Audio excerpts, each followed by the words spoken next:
La humillación es un estado emocional que deja una profunda huella en cada uno de nosotros y puede perdurar por mucho tiempo. Afecta a nuestra autoestima, haciéndonos sentir que carecemos de valía, que somos mediocres, que hagamos lo que hagamos, quedaremos en ridículo y con una gran vergüenza. ¿Te has sentido así? ¿Te han humillado? ¿Has humillado? Compártenos tu opinión sobre este interesante tema hoy en Diálogos en Confianza. Qué interesante tema, qué doloroso. Yo aquí, Fernanda Tapia, hoy estoy profanando con mi planta este suelo, ¿verdad? Perdón, pero bueno, estamos aquí por Marisa Escribano, que hoy tuvo unas cosas que atender. Sin embargo, bueno, aquí estoy yo también para atenderlos. Y vamos a hablar de la humillación. Qué fuerte, qué fuerte. ¿Dónde está el placer del que humilla, del que gana? Es un asunto de poder o de tapar sus propias inseguridades. ¿Y qué tal cuando se lo agarran uno ya de barquito, ¿verdad? Te marchantean ya para toda la vida y se basan y nada más te están humillando a ti, el profe, el jefe, tus papás, algún amigo o amiga. Híjole, la esposa o el esposo, eso se pone muy violento, lo de la humillación. ¿Y por qué no lo detenemos? ¿Qué nos impide frenar o entrarle al esgrima verbal para decirle, a ver, espérame tantito, y regresárselo? ¿Qué pasa? ¿Qué nos paraliza? ¿Ustedes se han visto humillados o eran humillados constantemente de pequeños, pero pues hasta ahora se han dado cuenta de eso, de que eran pues víctimas de humillación? Cuéntenoslo todo. Recuerden que nos pueden ver también a través del Facebook Live. Estamos en streaming, en la página. Traten de no perdérselo. Llámenle a quien sepan que este tema le va a ayudar. Y hoy vamos a platicar entonces de esto, de por qué humillamos. Qué penita. Todos los lores y las ladies, señores y señores. Vamos a presentarles a nuestros súper especialistas. Hoy tenemos a David Pastor Vico, filósofo y divulgador del pensamiento crítico, promotor de la Red Universitaria de Aprendizaje de la UNAM, autor del libro Divulgación Filosófica y Pensamiento Crítico, La Soledad de los Pájaros, conferenciante internacional. Y pues ahí estamos, ¿no? Con este pensamiento filosófico. Luego entre filósofos se humillaban. Y había que esperar una buena respuesta, ¿sí o no? Bueno, María Antonieta García, médica, sexóloga y psicoterapeuta. Muchísimas gracias, María Antonieta, por estar aquí. Fabiola Ruiz, psicóloga clínica y psicoterapeuta Gestalt, maestra en sensibilización educativa. Ahora te tenemos de este lado. Muchas Fabiola, gracias. Diego Guerrero, catedrático de la Facultad de Derecho de la UNAM y especialista en Derechos Humanos, jefe de la División de Educación Continua de la Facultad de Derecho de la UNAM. Oye, nadie ha ido a Derechos Humanos a decir, vengo a levantar una denuncia porque me humillan a diario. A ver, ¿Se podrá? A ver, no tanto el elemento de humillación, pero sí cuando la humillación nos lleva a una discriminación. Ándele, ahí está la cosa. Y se vuelve violencia. Y se vuelve un tema de violencia, y ahí sí hay mecanismos que nos permiten defender estos derechos humanos. Ahorita porque es una nos afectación, explicas, ¿no? Con gusto, mi querida Fernanda. Porque es que entre estos y los virales, claro, que tanto les digo, por ejemplo, el de la empleada del hogar de hace unos días, que todo el mundo decía que metan a la cárcel a esa patrona, a ese patrón. Bueno, ahorita nos dices claro, cuándo se puede obrar legalmente en consecuencia y cuándo pues tenemos que echarle imaginación y mucha autoestima. Vamos a ver esta encuestita que hicimos con nuestros televidentes de a pie y a ver, ahorita regresamos a analizarla. Viene. Sí, por ahí quizá pasó un ejemplo con una persona directivo de una empresa en donde siempre me remarcó esta cuestión de que él, sus estudios, su grado académico, que él, su economía, y fue tan obvio que, pues sí, uno se puede llegar a sentir molesto. Pues alguna ocasión sí, pero más que humillación fue como denigrar a la persona por la forma en cómo la miran o como me miraron. En lo laboral, sí, hay muchos jefes que quieren sentirse superior a los demás. Puedo decir que molesto en un principio, como que diciendo qué es lo que sucede, ¿no? ¿Por qué remarca esa brecha, si se le puede decir, económica, cultural, académica que él se refería hacia mí. Atacado, vulnerado, frágil en cierto sentido. Impotente, humillada. Muchas veces impotente y otras, pues sí, bastante conflictuado en qué tengo que hacer para superarlo. Pues es que la mayoría de las veces si se queda uno con el dolor es por impotencia, ¿no? Sí, claro. A ver, llévale la contraria al jefe. A ver, por favor, ¿qué sería humillación para diferenciarlo de otras situaciones? No, a ver, adelante, maestro. Pues lo primero es, perdón, el filósofo siempre tira de etimología. Por perdón. eso estamos, pero para no luego pelearnos en semántica, adelante. Vamos a poner, humillación viene de un término latino. Humus significa tierra, lo bajo. Humillar es llevar hacia la tierra, es aterrizar, podríamos decir, pero es marcar una situación espacial. La humillación la tenemos que entender como la creencia de que existe un orden natural de las cosas. Eso era algo que se creía antes de que aparecieran las primeras cartas de derechos del hombre o derechos humanos allá por la Revolución Francesa. Pero antes se creía que había una situación natural y que había una jerarquía. Así que cuando tú humillabas, significa que tú, que ostentabas un rango superior al otro, aterrizabas a esa persona, la llevabas a su sitio. Pero entonces no existía la humillación, porque cada uno era consciente del lugar que ocupaba dentro de la jerarquía social. De tal manera que la persona que humillaba, que llevaba al suelo, lo único que hacía era poner en su sitio al otro, o sea, a otro que es diferente a mí. Ahora estamos en un momento de transición que llevamos 250 años, donde entendemos que todo el mundo debe de ser igual por ley. Entonces no debe de haber una ley natural de imposición de unos sobre otros. Así que todos somos iguales en derechos y en dignidades. Por eso entendemos que la humillación es una vejación, va en contra de nuestra dignidad, porque nos separa del otro, hace que no seamos igual que el otro. Ese sería básicamente un buen marco para que empecemos a trabajar el tema de la humillación. ¿Y por qué lo tenemos tan hasta el tuétano, el asunto de castas, ¿verdad? En donde usted reconozca su lugar y acéptelo, en donde pues es pleno siglo XXI y los siguen ejerciendo como si estuviéramos en el virreinato, ¿eh? O sea, pareciera que aquí no avanzó nada y olvídense de la Carta de los Derechos de Nadie, ¿verdad? Pero entendamos, perdón, y ya con esto termino, de verdad, soy muy breve, entendamos que es una convención. O sea, creer que todo el mundo es igual es una convención, es una construcción cultural a la que nosotros llegamos y decimos esto es bueno para todos, pero no significa que todos hayamos aceptado que eso es así. Entonces, nuestra rémora cultural nos hace entender que sí, de verdad existen diferenciaciones. Pero las diferenciaciones también fueron una convención en un momento dado, ¿no? Pero creo que si es una construcción. En general es una construcción. Sí. Y las personas somos seres sociales que estamos construyéndonos en relación a la otredad. Estamos construyéndonos en relación a la otra persona. Y entonces, desde o sea, perdón, siempre estamos comparando para poder... Sí, y yo además, no soy tú. Para poderme poner definir como yo misma, tengo que compararme con la otra persona, pero además siempre hay alguien que está en un nivel jerárquico, siempre está por encima de mí.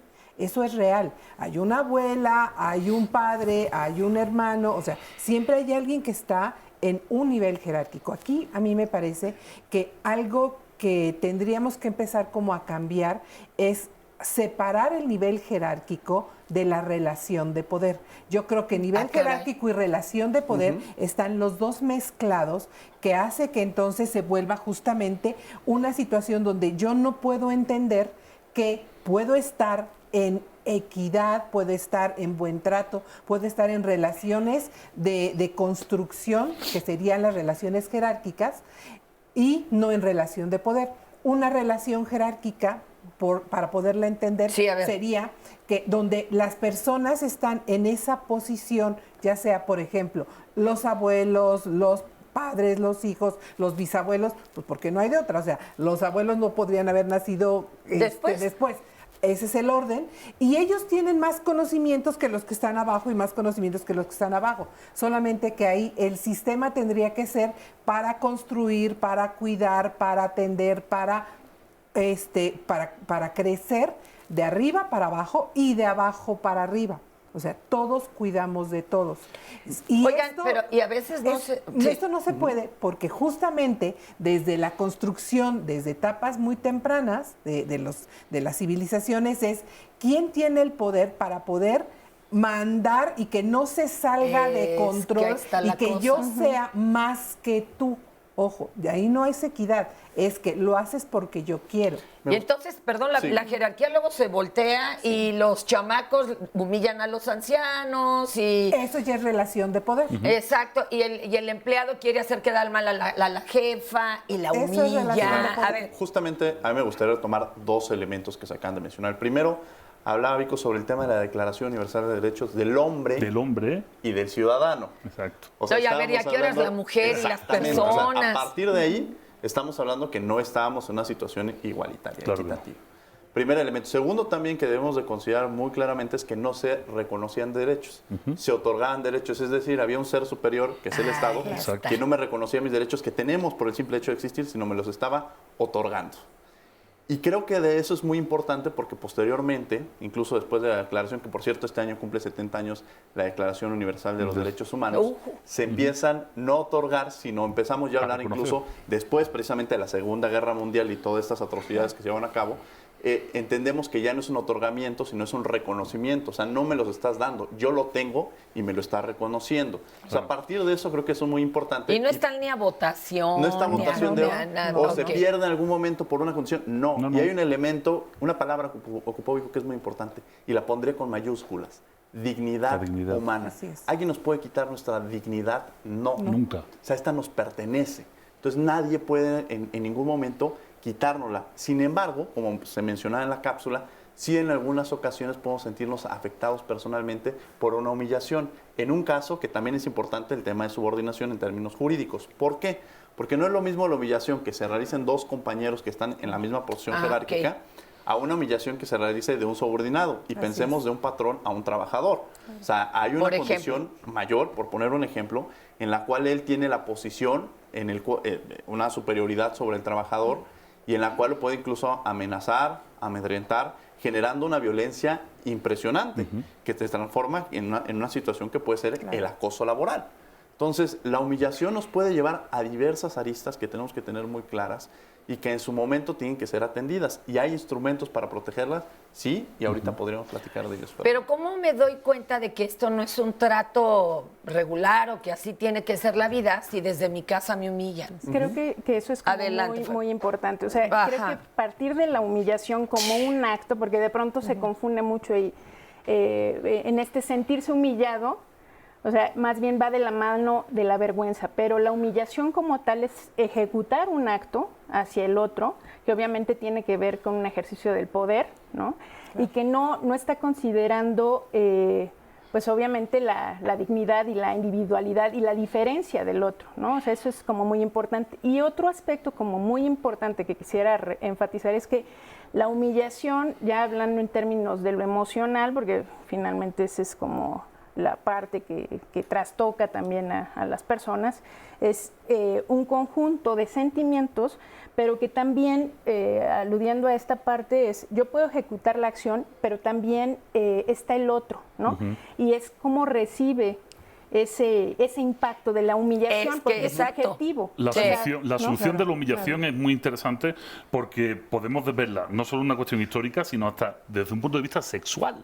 O sea, hay gente que asume la humillación o que humilla en un lazo hecho de concordato entre ambas partes porque forma parte de su juego sexual. El problema de la humillación es que se siente humillado aquel que se ve vulnerado en su dignidad.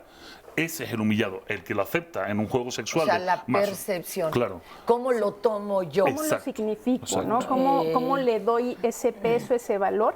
Y bueno, que también está matizado por lo que yo me digo en función de mi dignidad. O sea, para lo que quizás yo significo como dignidad no es lo mismo que puede significar el otro, ¿no?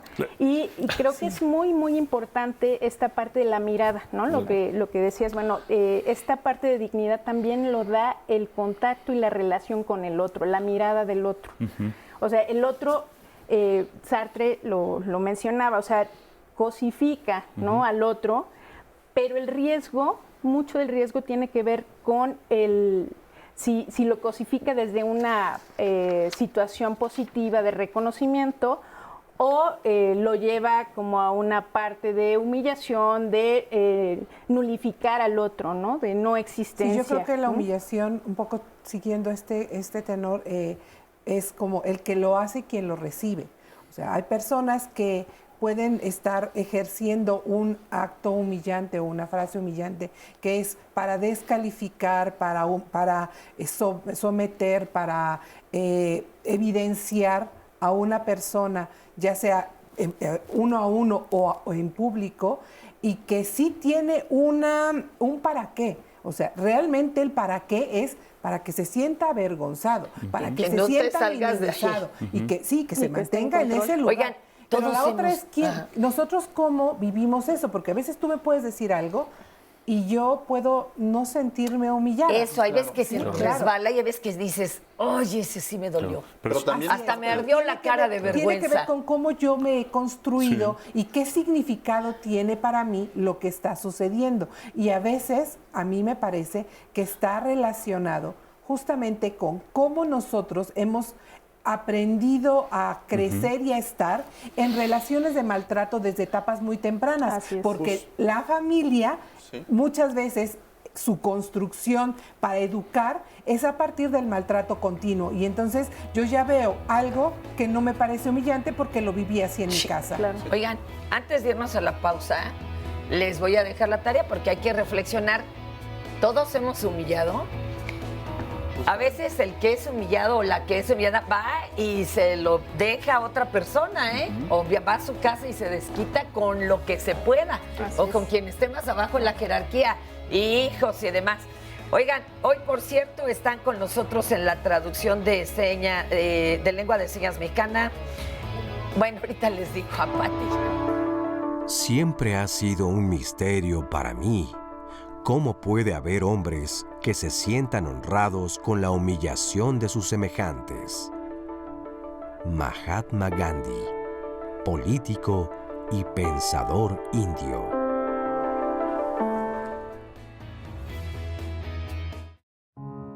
El Holocausto fue el crimen cometido en la época de la Europa dominada por los nazis.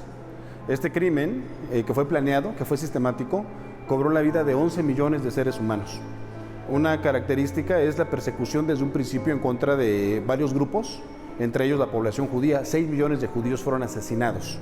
El partido nazi, mediante un discurso de odio, un discurso racista, que en cierta medida fue conocido por la población alemana, incluso muchas personas pensaron que este discurso de odio era la solución a la crisis por la que habían atravesado, producto de la Primera Guerra Mundial.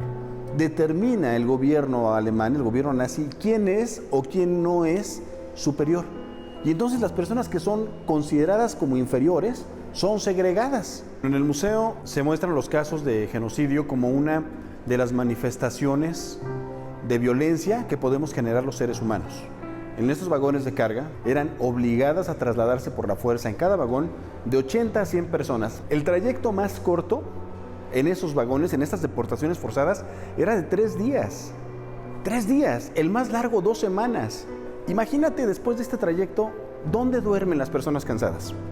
Duermen en el piso donde otros han hecho sus necesidades.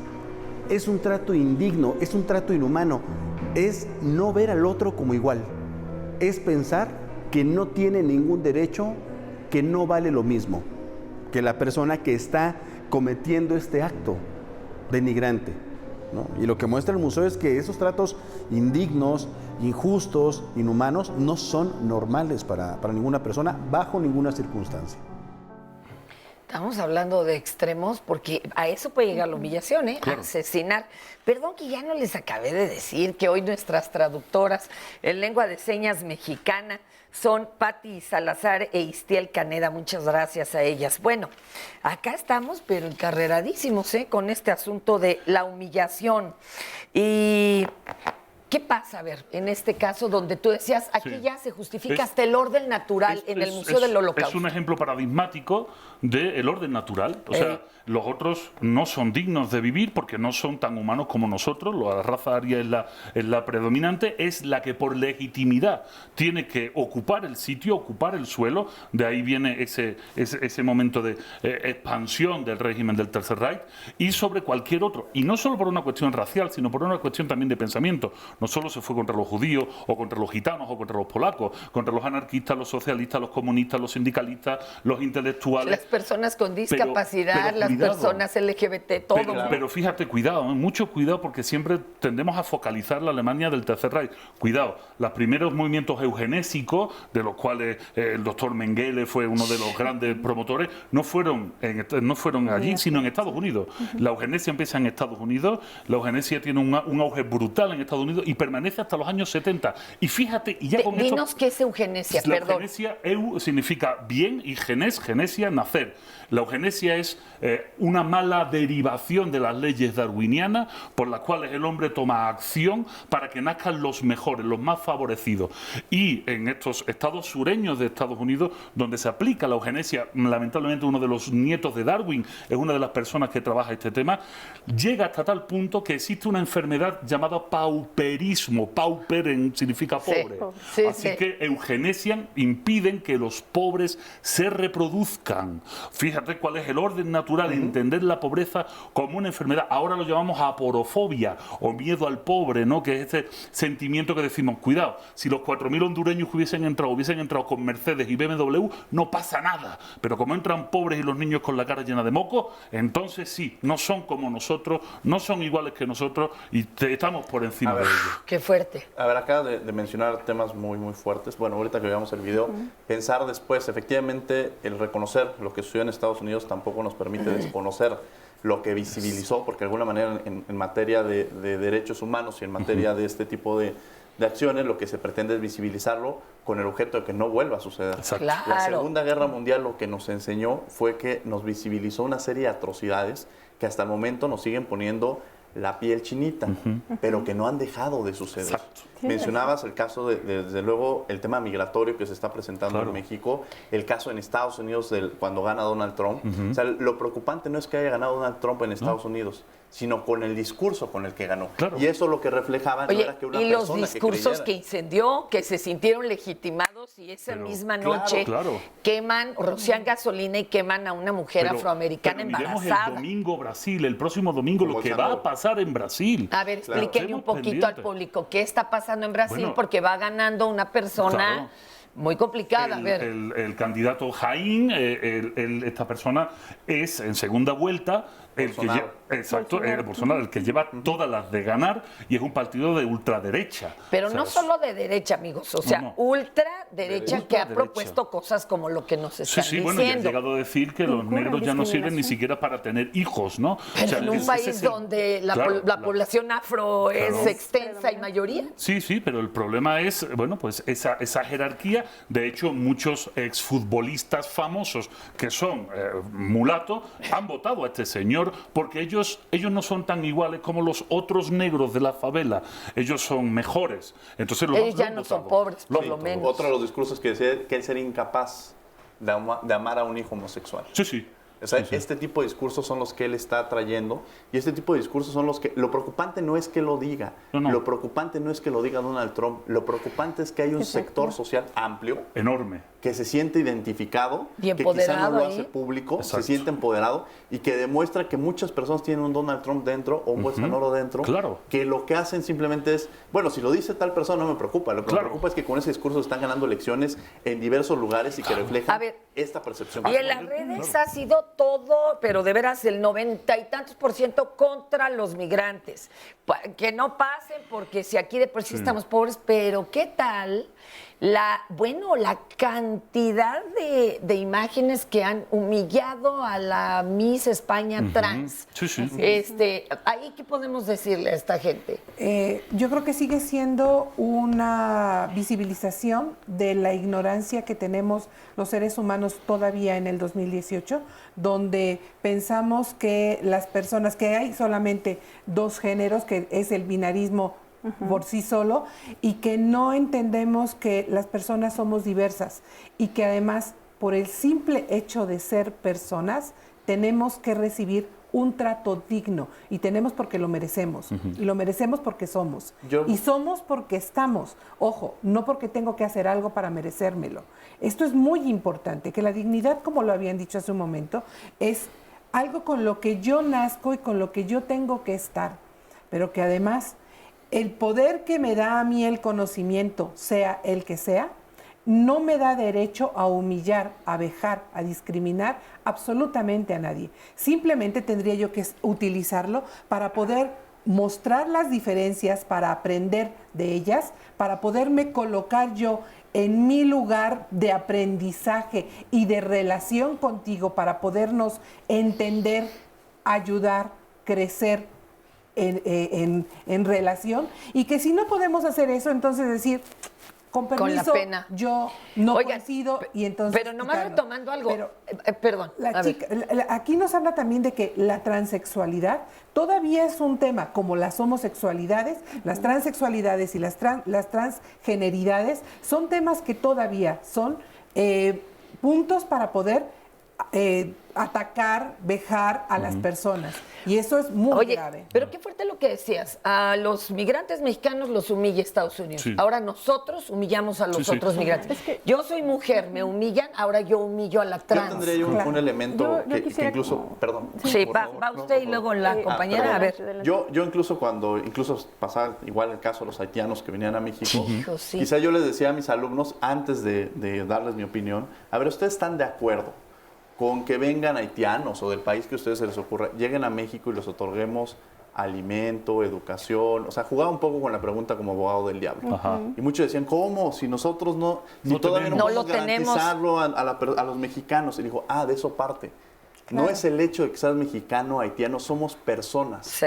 Y por el hecho de que ustedes ya están haciendo lo mismo que se quejan que hacen a los mexicanos en Estados Unidos, en México lo estamos haciendo. Exacto. Y ustedes lo están haciendo desde el momento en que tienen la percepción de que primero atendamos a nuestros mexicanos y luego atendamos a los otros. Pero somos seres humanos, y las personas no tenemos distinción de dónde venimos. Oigan, hay que decir también una cosa. Tan mal tratamos a los migrantes que se nos invitó casi así manita de puerco en la OEA a firmar un protocolo migrante que aceptó la Suprema Corte de Justicia, donde como México, como mexicanos y como país estamos obligados a recibir a quien sea hasta sin haber reja, ¿verdad? Y canalizarlos y apoyarlos. O sea, por más que nos tire acá indirectas el señor Trump, nuestro gobierno no debe obrar contra estos migrantes, porque está comprometido, porque firmó ese protocolo migrante y la Suprema Corte lo reconoce. Claro. Ahí no más queda.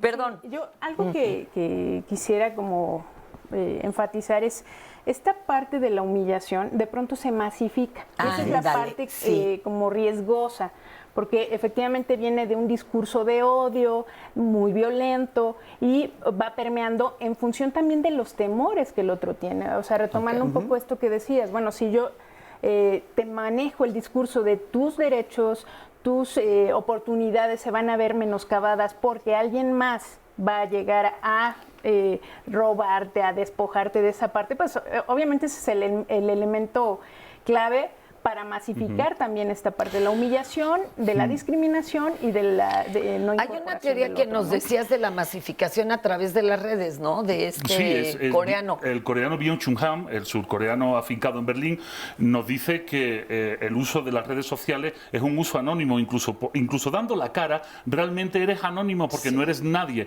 Y sin embargo, el objeto hacia quien te dirige, la persona que vas a machacar, pues sufre porque esa persona sí es visible. Él tiene un término maravilloso que se llama shitstorm, una lluvia de mierda, tal cual, es la traducción, y es perfecta. Pero permíteme que retome una frase de Arthur Schopenhauer que dice lo siguiente. Dice, patriota es aquel que se siente orgulloso del país en el que ha nacido porque no tiene motivos ninguno de orgullo propio. O también dice, patriota es aquel que cree que su país es el mejor del mundo por el hecho accidental de haber nacido en él. Porque si eres mexicano y has nacido en México, México es el mejor, pero si eres venezolano y has nacido en Venezuela, Venezuela es el mejor.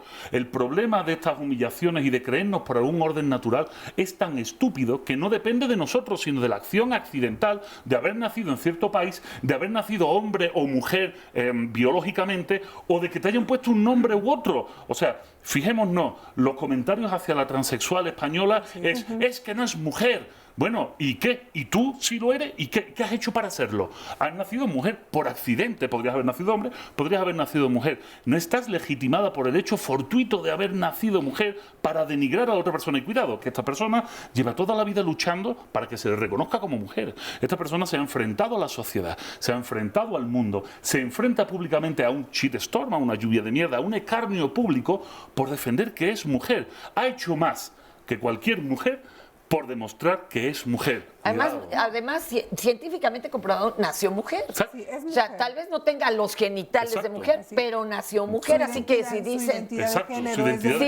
ahí es que debe de haber nacido mujer para entrar al concurso tal, pues con la pena, pero nació mujer. No han puesto ahí, debe de haber nacido con genitales. No puedes decir que nació mujer porque la identidad de género se puede determinar. La persona misma, ojo, la persona misma determina su identidad de género alrededor de los 3 años y medio de edad. O sea, no es antes. Antes tú le preguntas a un bebé qué es y no te dice, no sabes qué es. Entonces puedes ver biológicamente lo que ves por fuera. Y nada más. A nadie de nosotros nos han hecho cariotipos, estudios de cromosomas y de intersexualidades. No nos han que seamos deportistas de élite, ¿no? No, pero cuando naces a nadie le hacen eso, a menos de que te encuentren algo que pareciera que te necesita estudios.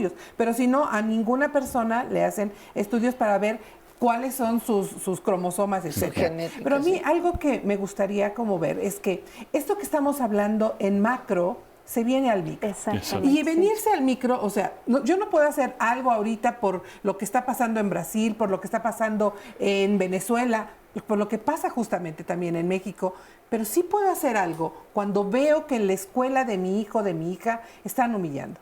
Cuando yo misma humillo a mi hijo o a mi hija, o cuando humillo a mi pareja, o cuando veo que en mi familia está habiendo humillaciones, vejaciones, discriminaciones, eso sí puedo hacer algo. Por supuesto. Cuando yo misma me humillo al verme al espejo y me denigro, y cuando yo estoy haciendo cosas que me colocan en un lugar donde mi dignidad está siendo menospreciada y menoscabada.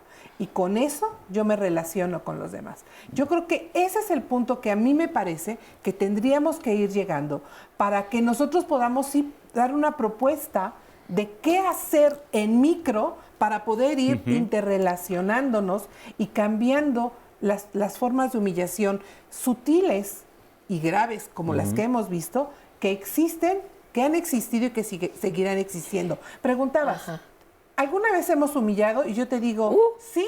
Y quien no diga que no, la verdad es que arroje la primera piedra. Porque en algún punto hemos humillado y nos han humillado. Así es. Y eso se queda como un dolor interno que hace que te muevas desde el miedo, justamente. Y desde el miedo, cuando algo está sucediendo, nos paralizamos y no sabemos qué hacer. Pero después pasamos al enojo y entonces rompemos internamente con nosotros o con los demás. Y entonces yo me agredo porque me permití que me humillaran o porque no sé cómo hacerle para no ser humillado por personas que son importantes jerárquicamente.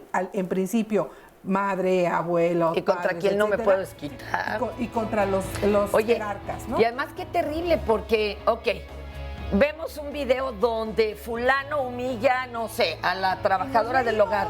Y ahora todos, el millón de personas, humillamos al humillador.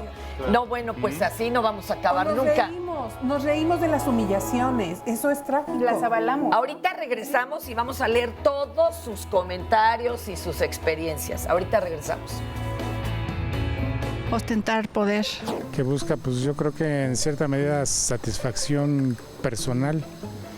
Porque al final de cuentas humillar a alguien no es bueno. Yo creo que sería como proteger ciertos errores que tiene esa persona y tratar de ocultarlos y hacer que salgan los errores de las demás personas. La mayoría de los que denigran son inseguros probablemente a su vez ellos fueron humillados y en lugar de ellos perdonar o dejarlo pasar y todo eso, ellos, la manera de vengarse es humillando a otra persona, porque pasa como lo del hermano mayor que le pega al siguiente porque es más fuerte y entonces el siguiente se desquita con el más chico y así vamos, ¿no? Con el que creemos que es inferior a nosotros, creemos, porque nadie somos inferiores a nosotros, nadie. Una satisfacción personal, ya que a veces se sienten tan solos que buscan sentirse bien perjudicando a alguien más, probablemente.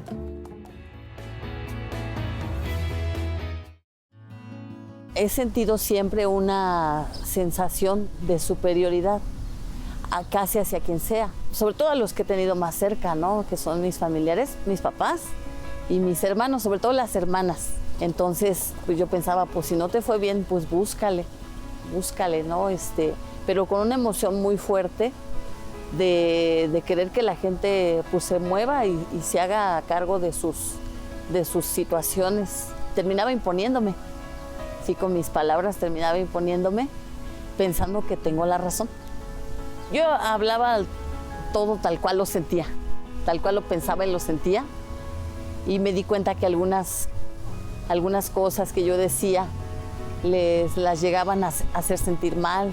Yo reacciono muy fuerte ante el peligro de que se descubra algo que yo no quiero que se sepa.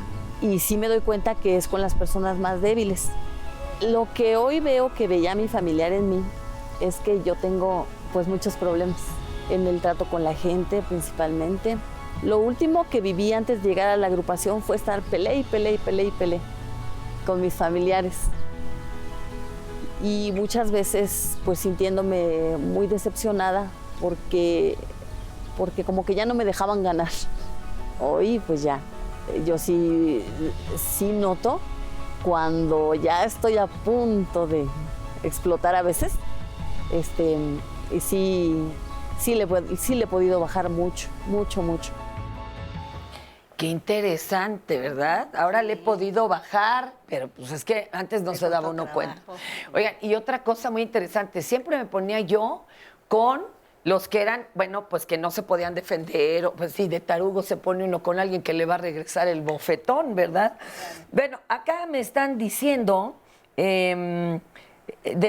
ver, espérame, los padres influyen mucho en los hijos. En lugar de impulsar, minimizamos. Maltratamos y no somos conscientes de los daños que podemos causar a los miembros de familia. ¿Qué debemos hacer para terminar con la violencia cuando nuestra pareja, por ejemplo, no nos hace caso? ¿Qué le recomendaríamos? Antonieta, ¿tú qué le dirías? Porque no nos dice exactamente en qué renglón es que no le hacen caso.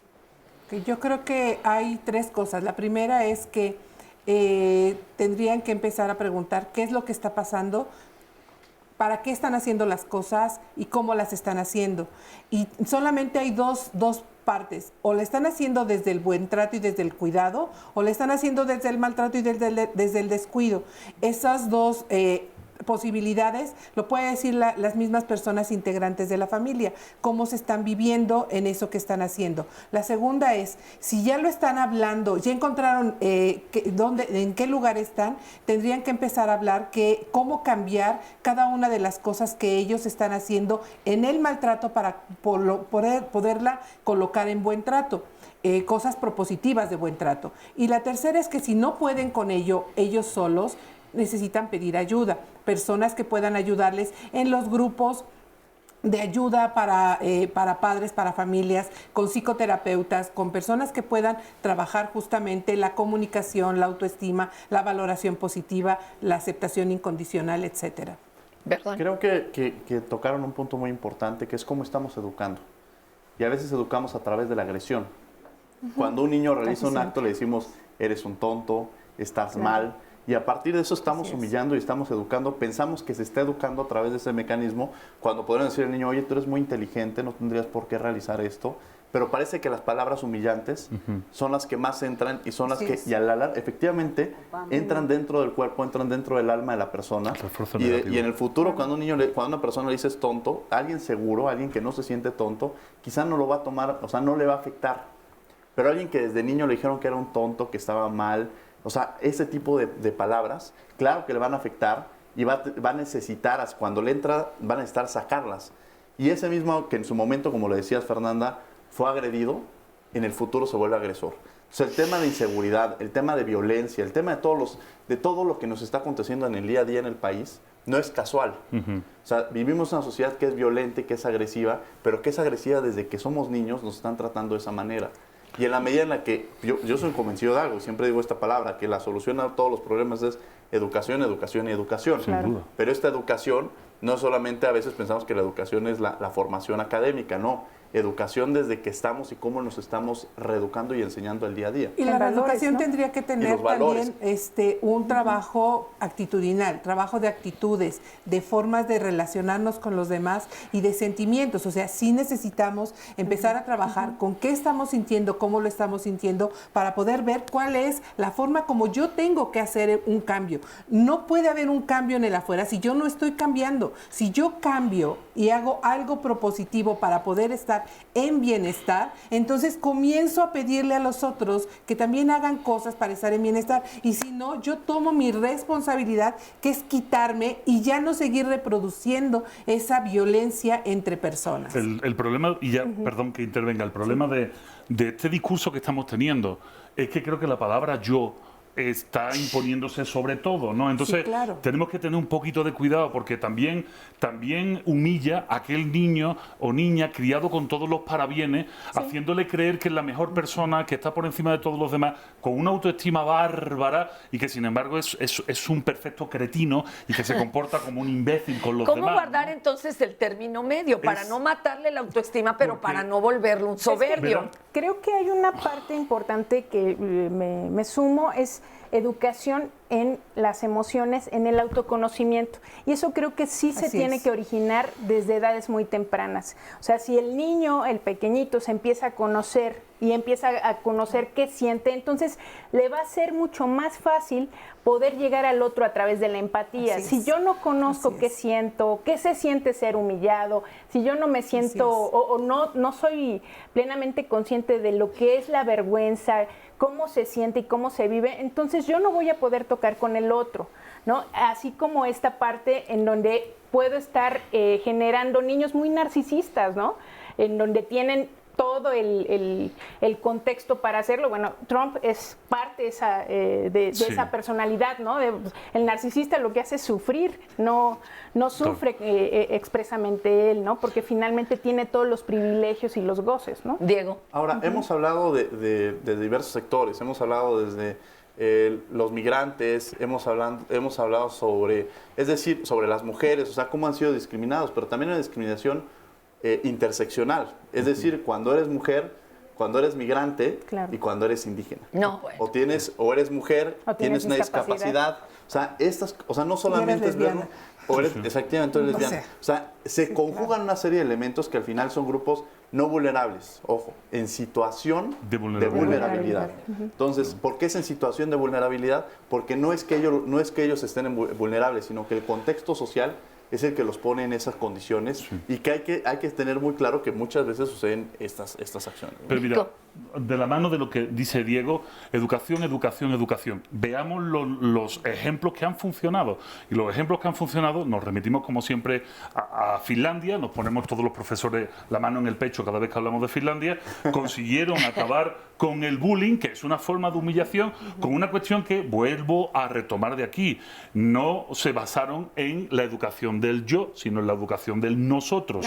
Desarrollémonos con los demás, viendo a los demás como iguales. Los niños en primaria entran en un salón de clase y están durante varias semanas jugando, sin hacer tareas de ningún tipo, sin tener que hacer ningún tipo de ejercicio, jugando, reforzando sus vínculos de afinidad. La empatía que le hemos nombrado, la vamos a definir. Empatía, empazos. Pazos significa dolor. Empatía es ponerte en el dolor del otro. La empatía, a principios del siglo XX, creían que eran mentiras. Creían que era como la telepatía, como mover objetos. De verdad, o sea, se creía que la empatía no existía. Claro. Y en los desarrollos posteriores de la psicología que nos damos cuenta que no solo existe, sino que nos diferencia fundamentalmente de otros animales, y que un ser humano criado en soledad, que es lo que estamos volviendo otra vez a decir, el yo, su autoestima, su sensibilidad, criado en soledad es un ser humano deficitario, pero criado en comunidad la cosa puede cambiar, sobre todo si la comunidad está tutelada. En el caso primaria, y han conseguido acabar con el bullying. El pedagogo que diga que el bullying es una cuestión natural del ser humano, perdón, no es cierto. Se puede acabar con él. Y si podemos acabar con el bullying en la escuela, podríamos acabar con el moving, que es lo mismo, pero en el trabajo, que ha estado aquí encima de la mesa dando vueltas.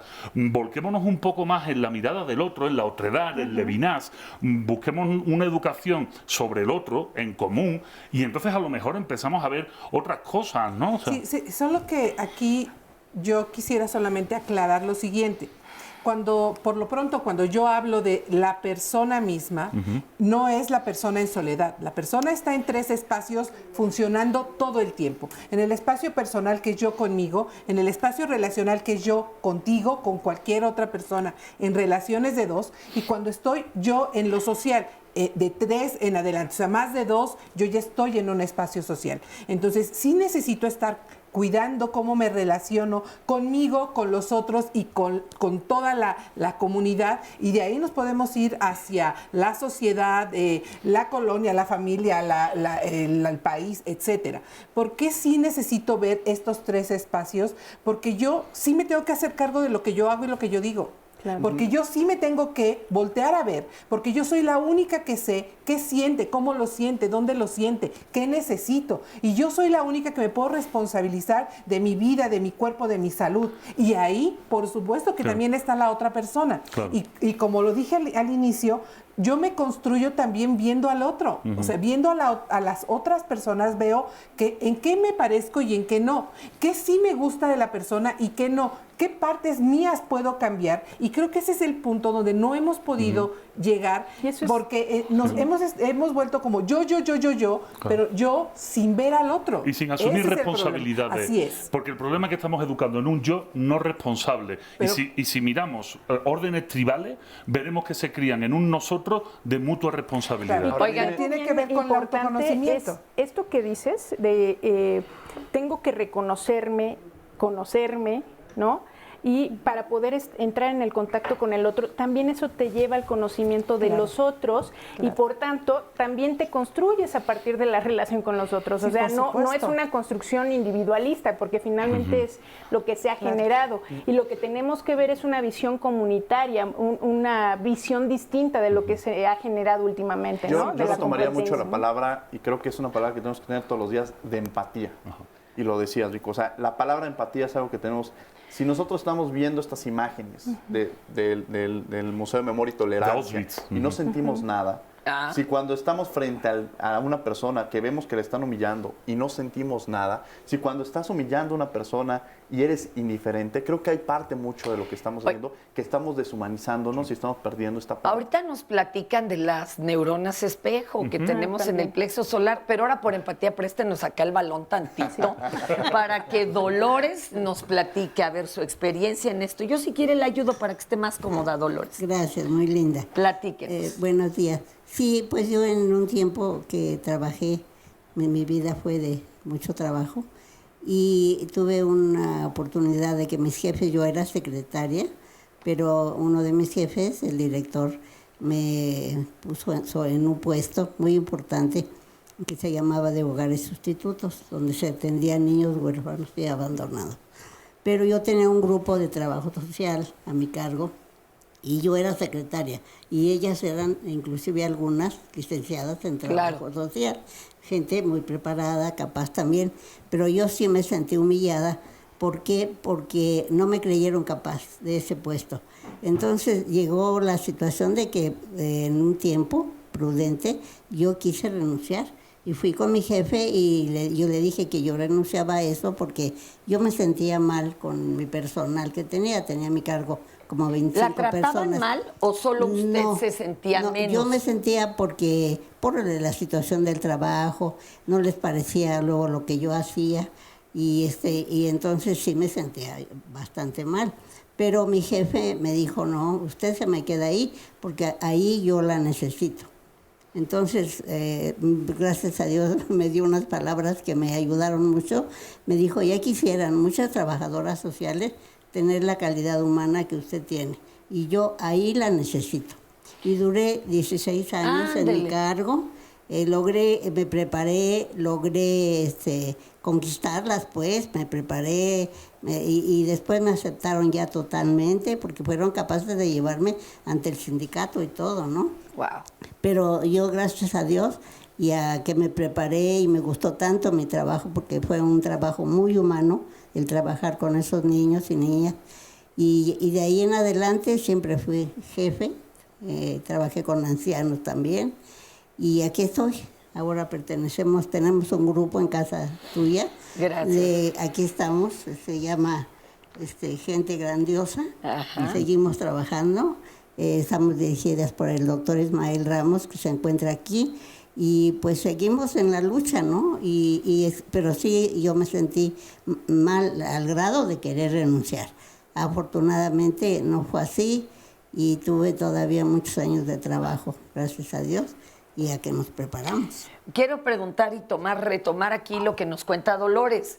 Ahora pareciera que son muy importantes los títulos, ya no los nobiliarios, sino los títulos de estudios, cuando antes se valía hacer la carrera por trabajo, ¿no? Por esfuerzo y camino labrando. ¿Qué opinan ustedes de eso? Mira, hay una cosa muy interesante, uniéndolo con lo que dice la señora que nos acompaña, Dolores. Y algo que habíamos dicho antes, decíamos que todos podemos tener un fascista dentro, ¿no? Sí. Pero que también todos podemos tener un humillado dentro. Y el experimento de la cáncer de Stanford nos lo demostró fácilmente. Dándose las situaciones, todos podemos asumir una situación de humillación aceptada, de permitir que nos vejen, que nos humillen.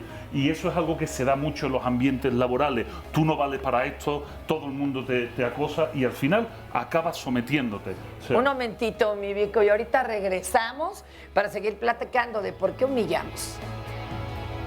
Mi autoestima pues no es muy buena, que digamos. Y pues sí lo he hecho. Yo creo que todos sí en algún momento nos hemos sentido mal con nosotros mismos, aunque no sea la crítica ajena, nosotros mismos nos criticamos. No, al contrario, trata uno de sobresalir, ya sean altas, bajas, hay que salir siempre con la frente en alto y seguir haciendo cada día lo mejor. Yo creo que me quiero bien, sin decirme que me quiero mucho, pero yo me respeto, ¿no? Y entonces no tengo por qué hacerme menos o no quererme. No, creo que siempre yo estoy muy a gusto con lo que soy. Yo aprendí a amarme a mí misma como soy, a quererme así y me gusta y estoy muy orgullosa de lo que soy. Las vejaciones a las que sometes a los demás regresan tarde o temprano para torturarte. Ken Follett, escritor británico.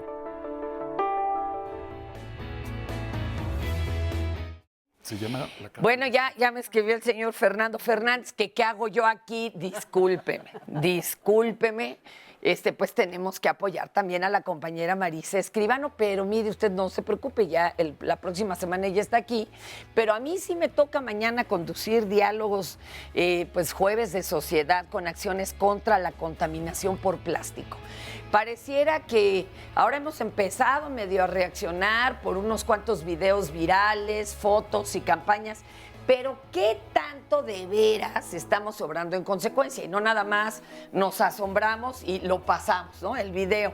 ¿Qué pasa con los popotes, los vasos desechables? Estamos de veras tratando de comprar menos empacadas las cosas. Fíjense, desde 1950 se han producido en todo el mundo más de 8,000 millones de toneladas de plástico.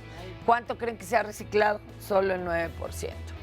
Así que bueno, pues ojalá que nos pueda acompañar mañana porque respecto al Día Mundial del Medio Ambiente vamos a intentar lograr sin contaminación por plásticos. Los espero igual a las 9 de la mañana aquí en Diálogos y mientras vamos a ver este otro testimonio.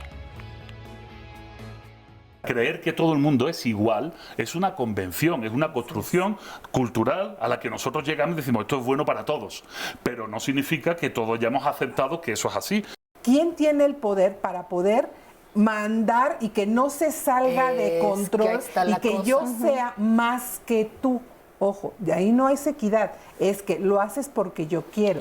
Y hay un elemento, una palabra ocupó Vico que es muy importante y la pondré con mayúsculas. Dignidad humana. ¿Alguien nos puede quitar nuestra dignidad? No. Nunca. O sea, esta nos pertenece. La familia, muchas veces, su construcción para educar es a partir del maltrato continuo. Y entonces yo ya veo algo que no me parece humillante porque lo viví así en mi casa. El uso de las redes sociales es un uso anónimo, incluso dando la cara, realmente eres anónimo porque no eres nadie. Y sin embargo, el objeto hacia quien te dirige, la persona que vas a machacar, pues sufre porque esa persona sí es visible. Fijémonos, los comentarios hacia la transexual española es que no es mujer. Bueno, ¿y qué? ¿Y tú sí lo eres? ¿Y qué has hecho para serlo? Has nacido mujer por accidente, podrías haber nacido hombre, podrías haber nacido mujer. Si yo no conozco qué siento, qué se siente ser humillado, si yo no me siento o no soy plenamente consciente de lo que es la vergüenza, cómo se siente y cómo se vive, entonces yo no voy a poder tocar con el otro. Lo mío empezó a través de la infancia. Hubo ocasiones en eventos de la familia entre violencia que pues me sentía humillada, ¿no? De hecho, cuando nos pegaba mi mamá, pues había comparaciones con las hijas de mi papá con otra mujer. En los golpes cuando te decían, pues es que estás fea, negra, ¿no?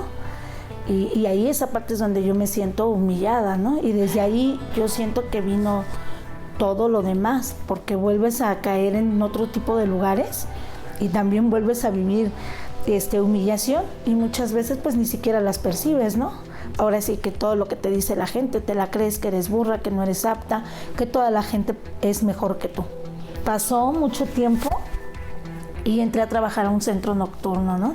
Comúnmente como fichera o como hoy se les llama hostes o damas de compañía. Ahí hay una encargada que te condiciona el horario, la salida y no gozas de ningún sueldo, ¿no? Tú te basas a lo que los clientes te dan. La casa no te da nada. Sin ninguna explicación me dijo, señora, usted ya no tiene trabajo, ¿no? La mayoría de mujeres que hemos trabajado en esos lugares somos madres de familia, ¿no? Pagamos renta, luz, agua, ¿no? Y pagamos un alto precio, ¿no? Porque aparte te llevas tu salud, tu dignidad. ¿Por qué? ¿Por qué te trata así?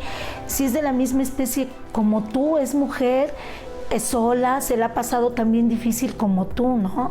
Y lejos de ser un apoyo es tu verdugo, ¿no?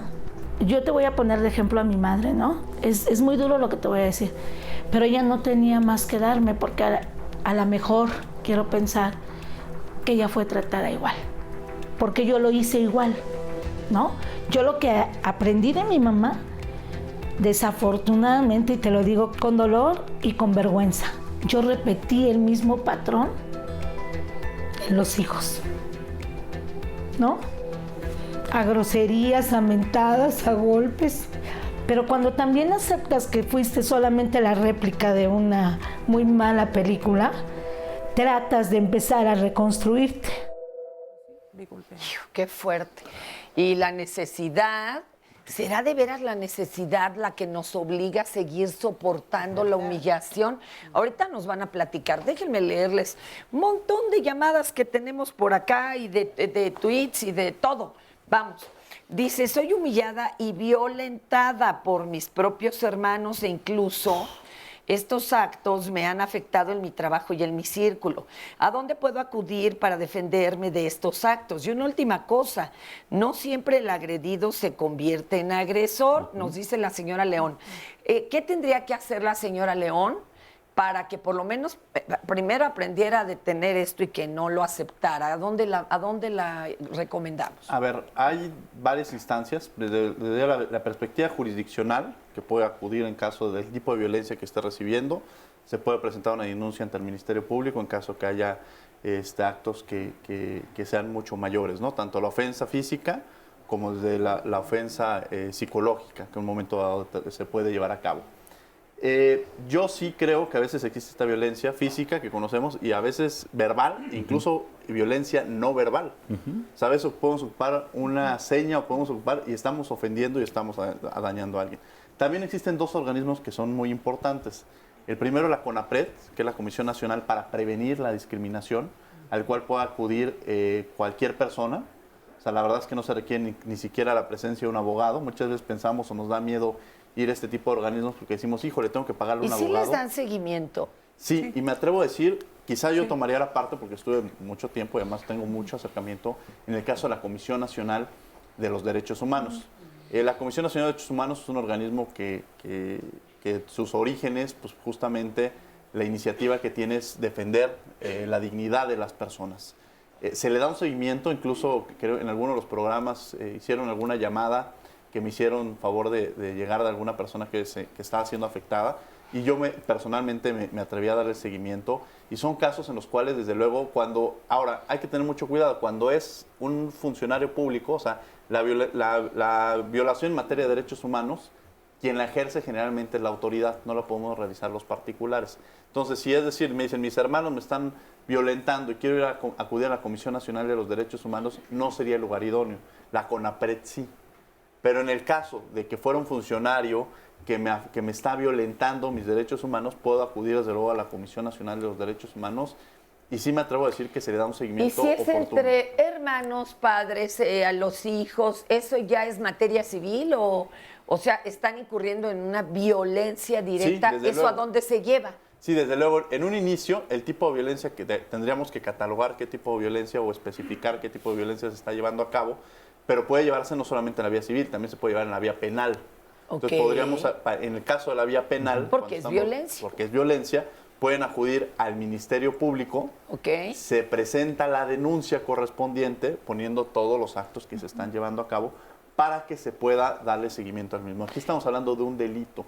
Y por eso tiene intervención directamente el Ministerio Público. Híjole, ojalá no se violenten más los hermanos y en lo que la ley actúa hasta salga peor. Yo creo que yo estoy de acuerdo contigo. El problema muchas veces podemos tener grandes leyes, podemos tener grandes instituciones, pero el tema es cómo están funcionando. Y en eso lo comparto.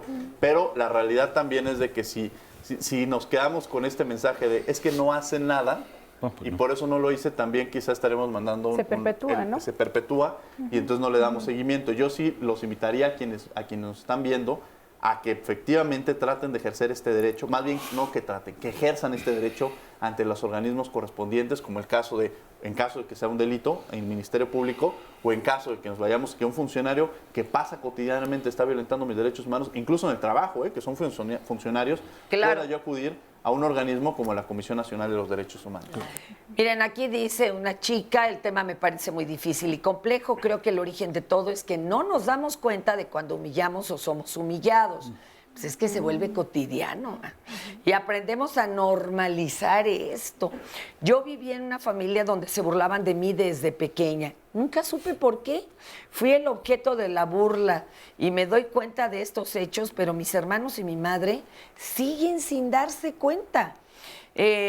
Aquí nos dice otra persona, humillamos por el temor a que esa persona pueda ser mejor que nosotros, por el hecho de sentirnos superiores laboralmente, económicamente, académicamente, por el entorno violento donde nos desenvolvemos, porque nos han humillado y lo más importante, porque hemos perdido la humanidad. Olisef Gelacio. Y también por acá nos dice, lo que acaban de decir y de hacer, algo cuando vemos que humillan, la verdad es que ya nadie lo hace. La gente prefiere grabar con su celular una humillación para ponerla en las redes sociales en lugar de detener la grabación y ayudar a quienes están humillando. O ambas, ¿no? Pues deja usted grabando y pues interviene, mi querido Rogelio. María Isabel Cantera, ¿por qué te sientes humillado? Te falta saber que los humanos solo transmiten sus propias frustraciones, sus carencias, sus insatisfacciones. Los que gritan ofenden, te pegan, son seres pequeños que culpan al mundo de su enanismo. Ellos son los que se humillan aunque crean lo contrario.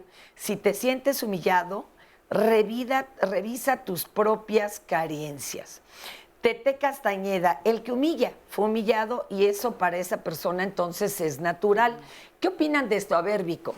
Pues no estoy de acuerdo. Seguramente habrá muchísimos casos de personas que han sido humilladas y que después por algún sistema de revancha, de sentirse inferior, pues tiene que devolverlo. Pero vuelvo a poner el caso de los mis reyes, de los lores y de las ladies que han vivido en un entorno de algodones y de parabienes. Los reyes, por ejemplo, es un ejemplo perfecto en la historia, ¿no? Personas que han nacido y desde pequeños nadie les ha dicho no, nadie les ha humillado y después ven de la manera más natural y lógica el tener una acción. Recordemos que todas las monarquías de la historia provienen fundamentalmente de un derecho divino a ser el que ejerza poder sobre el resto de los seres humanos, ¿no? Los patesis mesopotámicos eran reyes porque su Dios lo había dictado así. Entonces estas son personas que nunca han sido humilladas y que entienden absolutamente de una manera normal que humillar a los demás es lo que deben hacer, no lo lógico, sino lo que deben hacer, ¿no? Ahora, yo creo que tenemos el caso de humillaciones individuales,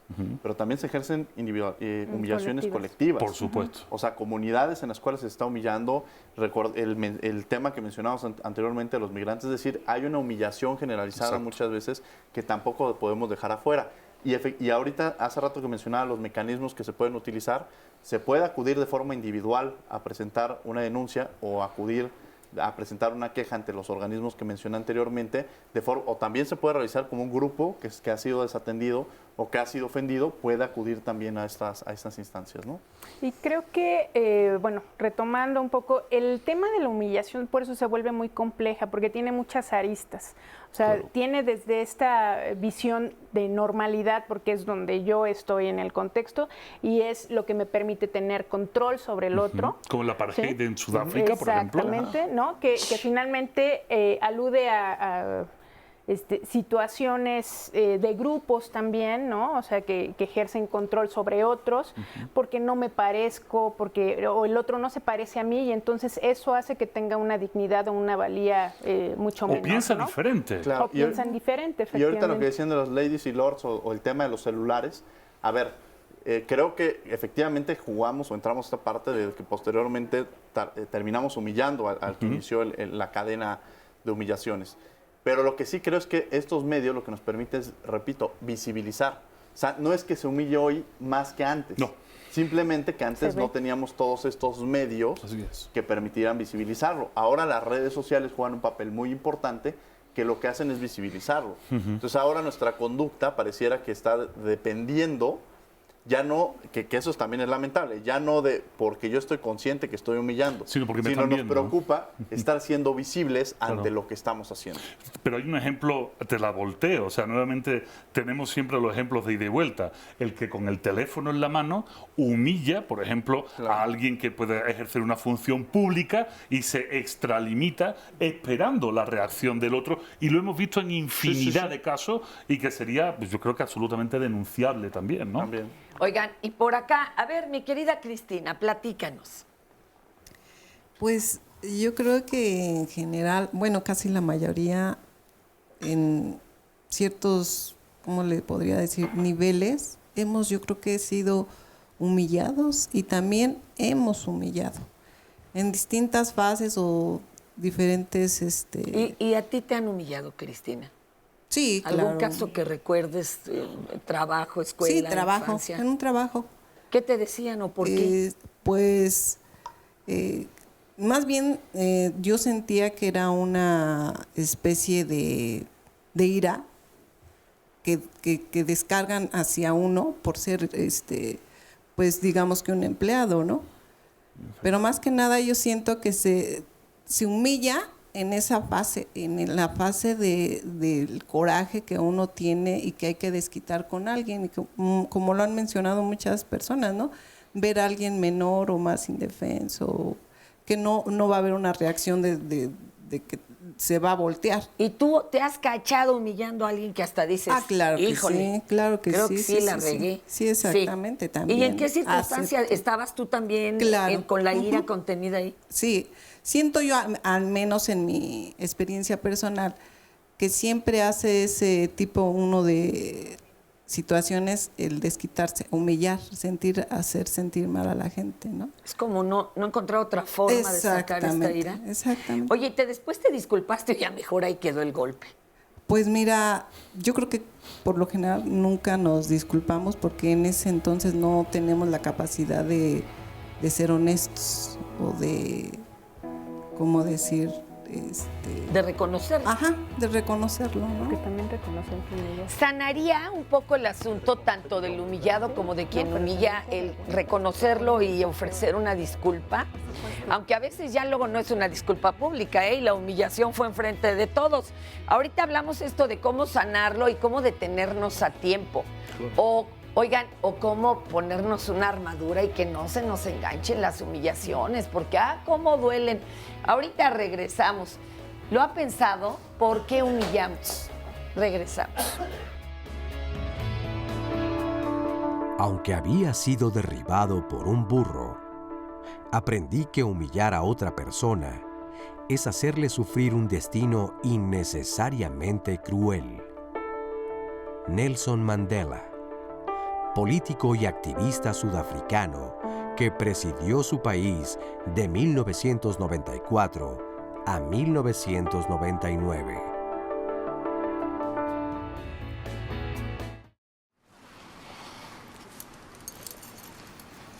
¿Así que te vas a eso? Sí, Lola me está esperando. Mírame cuando te hablo. Vuélvete. Vaya pinta. Quiero estar presentable. Sí, que te miren, ¿no? Yo no he dicho eso. Eso es lo que te enrolla, ¿no? Que te vean. No, no es eso. Mentirosa. No sé si es lo que haces cuando hablas de tus cuadros. No sé, pasearte por allí de arriba abajo mientras te siguen. Eso es lo que te enrolla, ¿no? Que vea lo guapa que eres, que te miren las piernas y el culo. ¿Sabes cómo hablas de tus cuadros? Puedes venir al museo cuando quieras. Quiero verlo ahora. Venga, hazlo aquí para mí. A ver, la historia esa del dios que echa un polvo de madre. A ver, ¿cómo es eso? Antonio, no seas así. ¡Hazlo! Antonio, me están esperando. A ver, uno de estos.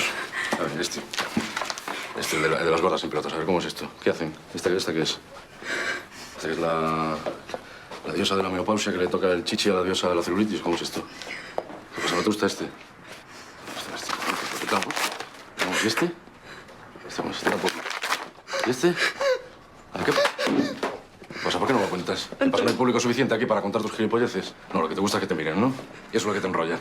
Te enrolla que te miren de arriba abajo. El culo y las tetas y todo, ¿no? Eso es lo que te gusta. ¡Antonio! ¿Te gusta? Eso. ¡Antonio! Es lo que te enrolla, tío, ¿no? Que te vean el culo y estás ¿no? Ay, fortísima película, ¿verdad? Sí. Te doy mis ojos. Se llama Te doy mis ojos y bueno, pues efectivamente es la humillación a todo lo que da. ¿Y ¿no? cómo se vuelve más violenta? O sea, después cambia el tipo de violencia a física, ¿no? Porque justo la humillación, el tema que está muy vinculado es violencia, ¿no? O sea, de fondo. Y es el ejercicio de la violencia hacia el otro, ¿no? Entonces, y el poder y todo esto. Tenemos un testimonio. Adelante, amiga, cuéntanos cuál es tu historia, tu vivencia con esto de la humillación. Sí, buenos días. Pues yo siento que pues yo empecé a humillar a mi pareja en ese momento. Yo siento que pues muchas veces cuando él se equivocaba o no llegaba al tiempo, en el tiempo que yo le decía, yo le decía, pídeme perdón de rodillas. Y en muchas ocasiones se lo hizo, ¿no? Yo siento que... ¿Qué te provocaba que él se arrodillara? ¿Tú cómo te sentías? Yo siento que, pues yo desde niña siempre siento que me sentí muy poca cosa. Entonces cuando él hacía eso, yo siento que yo me sentía un poquito más que él, ¿no? Y en muchas ocasiones lo hice así hasta que pues él se cansó, ¿no? Y ya después las cosas cambiaron. Ah, se volteó el asunto. Volteó el y ahora asunto, te humillaba. Y él me humillaba. ¿Y qué pasaba? Pues yo me sentía mal, ¿no? O sea, porque bueno, él nunca sí me llegó a decir, pues pídeme perdón de rodillas, cuando pues él ya me iba a dejar y yo le decía pues que no me dejara, ¿no? Y me dijo, pídeme perdón de rodillas, y yo le dije, pues es que eso es algo que yo no voy a hacer. Y fue cuando terminó la relación, porque pues ya, pues comenzaron muchas cosas de violencia, porque pues ya no podíamos estar en esa relación. Tú mencionas que te sentías muy humillada de niña. ¿Qué pasaba en tu casa? ¿Te hablaban golpeado? ¿Te habían puesto apodos? ¿Qué pasó? Pues sí, me decían apodos, me comparaban con mis primas, pues mi mamá me comparaba, ¿no? Me hacía sentir como menos que mis primas. Me decía que pues yo no era lo suficientemente bonita, lo suficientemente inteligente, y eso me hace sentir muy mal, ¿no? Ya después cuando pues yo conocí a esta persona, pues yo lo vi más poca cosa que yo, ¿no? Por eso empecé a andar con él. Y pues ya no me sentía tan menos, ¿no? Entonces, llegó un momento en el de que yo empecé a ir a una terapia, pues para terminar con todo esto, ¿no? Pues el día de hoy tengo otra pareja y pues yo me doy cuenta que pues es muy diferente la relación, ¿no? Ya es una relación de respeto y ya no pues caigo en eso de humillar, ¿no? Ni tampoco pues de que me humillen. Qué bonito que mencionas la palabra respeto, ¿verdad? Porque aunque dicen que respeto y tolerancia en el Larousse es sinónimo, luego tomamos la tolerancia al revés, como de yo soy acá bien padre, bien chido, y yo entonces, como tú estás muy tarugo, yo te doy chance. O sea, pareciera que es al revés. Es el origen de la palabra tolerancia. Sí, claro. se puede desmontar este sentimiento. Sí, por supuesto. Yo creo que, para empezar, gracias por tu testimonio. Por tu testimonio, amiga. Muchas gracias. Mencionó varias cosas que me parecen muy importantes. La primera es que yo me vinculo, o la persona se vincula a partir de una creencia y además a partir de una historia. Todos nos vinculamos con alguien más a partir de nuestra historia y cómo nos fuimos construyendo en la historia. Pero además el significado que le damos a lo que estamos viviendo y muchas de nuestras fantasías que tenemos ahí guardadas, que no las tenemos tan conscientes y que hace que yo me coloque en un lugar o de superioridad o de inferioridad o de igualdad. Entonces, ¿desde dónde me estoy yo vinculando con el otro? Y ella decía, él era poca cosa y yo me vinculo con él porque es poca cosa. Entonces, desde ahí ya estaba la relación de poder. Y por supuesto dijo, aquí que va no la podía, mía, ¿no? No sé si así lo dijo, pero es como, así se comienza la relación. Yo no creo que las personas nos unamos a otros en relaciones de pareja para, perdón por la palabra, entre comillas, es para joderme al otro. O sea, no estoy en una relación para justamente humillar, vejar propositivamente a la persona, sino desde esta forma como yo veo las cosas, la relación la voy construyendo así, normalizando los malos tratos de ida y vuelta, porque sí son de ida y vuelta, claro. Y entonces se va estableciendo una forma de diálogo, de comunicación y de comportamientos entre nosotros, que tiene cierta erótica. O sea, cierta erótica tiene cierto gusto donde yo te someto y donde soy sometida, pero no lo identificamos, porque estamos tan metidos en una cultura del maltrato y de la violencia que está tan normalizado que cuando nos damos cuenta ya se nos fue de las manos. Ya no solamente nos estamos dando el empujoncito o no estamos haciendo cosas desde el, entre comillas, juego, sino que ya estamos en cosas mucho más serias y que cuando viene el miedo, cuando estoy en la frustración, cuando estoy en el enojo, ya no aparece un "a qué bobo eres", sino ya aparece un golpe, ya aparece una vejación, una humillación, o sea, algo mucho más intenso porque el nivel de maltrato ha sido muy alto. Sí. Lo que sigue es más alto cuando estoy en el enojo o en el miedo o en la frustración, que es un poco lo que ella nos iba diciendo, ¿no? Sí, yo quisiera como agregar algo. La verdad es que es como muy valiente, ¿no? Independientemente de todo que lo compartas, es algo que también agradezco y te reconozco.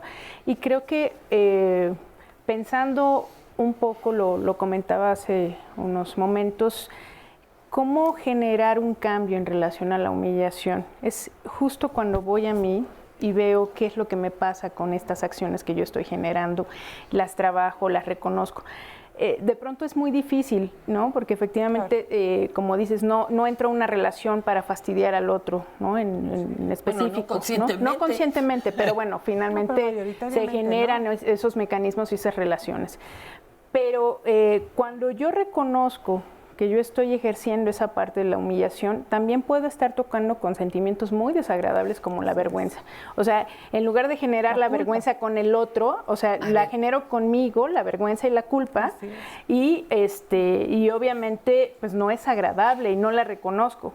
Pero cuando entro en este mecanismo de, bueno, pues me miro, no me gusta, es desagradable, pero lo toco y lo confronto, entonces puede venir el cambio, ¿no? Y obviamente el cambio en la relación, el cambio en el trato hacia los demás, ¿no? Fíjense que hablando de culpa, perdón, déjenme ponerles de pechito y a gol una situación que a mí me preocupa. Dice Luis, desafortunadamente uno mismo da la pauta para que lo humillen. No debería de ser, porque la dignidad es un derecho humano. Uno debe de ponerse límites, y más las mujeres, para no permitir abusos. Como siempre, es un excelente tema. A ver, pero me preocupa. O sea, yo me pongo de pechito para que me humillen, entonces voy a terminar siendo la culpable, y nos han inventado eso. Si nos violan, si nos golpean. No, bueno, perdón, ¿qué es eso? A ver. No. Atención. O sea, yo puedo no reconocer que estoy en un lugar de vulnerabilidad en algún momento, pero sí puedo percibir que algo no me está gustando y que algo está mal. A lo mejor no sé todavía qué es, que generalmente es lo que pasa cuando estamos creciendo en un medio donde ya hemos normalizado el maltrato. Entonces yo ya nada más siento que no estoy a gusto. Es que tu collar está pegando en el micro, mi amor. Y esto es muy delicado, y sí lo queremos oír. A ver, entonces no hay culpa, no es que yo lo pida o lo provoque. No lo estoy provocando. Por favor, atentos. Esto es muy importante, porque si yo creo que estoy provocando, o la otra persona me dice, tú me provocas, entonces la persona se desresponsabiliza de lo que le toca. Yo creo que es muy importante, que sí tengo que hacerme cargo. Creo que esto que acabas de decir es vital. Si yo humillo a alguien, si yo vejo a alguien, me convierto en el monstruo. Y no quiero ser el monstruo, me convierto en la persona horrible que yo le tengo miedo. Y por supuesto que entonces ahí la culpa, la vergüenza, el que no es adecuado, pues se viene en mi contra. Claro. Y entonces yo y todo el sistema que tengo interno de crítica y de juicio se viene contra de mí. Necesito entonces un castigo.